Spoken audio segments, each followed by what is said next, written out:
2, 3. Горел пылающий камин. Судили парня молодого. Он сам собою был красив, но в жизни сделал много злого. У судьи слова он просил, и судьи слово ему дали. Когда он начал свой рассказ, весь зал наполнился слезами.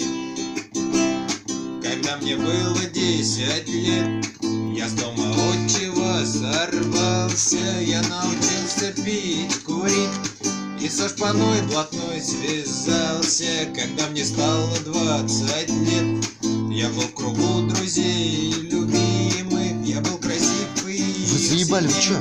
я научился грабить силой. Однажды грабили село, где люди тихо, мирно спали. Мы убивали всех подряд и даже свет не зажигали. Я вновь и вновь махал ножом, и вдруг свое услышал имя. Я спички взял, огонь зажег.